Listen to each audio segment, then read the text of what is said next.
In today's video, I'm going to teach you how to enable Google Pay in Stripe in just 5 minutes. Let's dive right in to help you get started with integrating this convenient payment method into your Stripe setup. The first thing you'll want to do is open your web browser and head over to stripe.com. Once you are there, you'll find the option to sign in, which is typically in the top right corner of the home page, so go ahead and click on that. Now, you'll need to enter your email and password to access your account. Make sure you have that information handy, as you'll need it to proceed.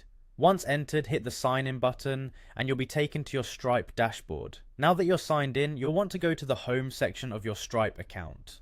Within this section, there's a variety of options, but what you need to focus on is the settings. Locate and click on the settings tab, usually represented by a gear icon, to access your account's configuration options. Under the settings menu, you'll see a variety of categories. What you'll want to find is product settings. It's here that you'll manage the specifics of how your account interacts with different payment methods. Under product settings, you'll see an option labeled payments. Click on this to open up your payment options. Here is where you can view the many different methods available to you and configure them for use on your platform. From the payments page, you'll want to navigate to payment methods. This section is crucial as it lists all the available and compatible payment methods that you can enable or disable for your customers. Within payment methods, look down the list until you find Google Pay. It's possible that Google Pay isn't enabled by default, so you'll need to turn it on manually.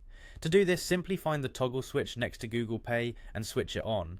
Turning on Google Pay allows your customers to use it as a payment option, broadening the ways they can complete their transactions with you.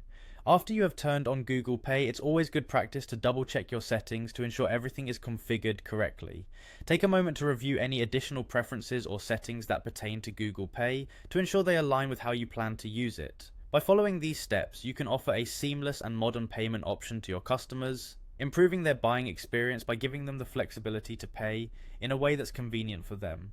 And there you have it. The process is simple and efficient, helping you stay ahead in offering cutting-edge payment solutions for your business. Thank you for watching, and be sure to check out our other videos for more tech tips and tutorials.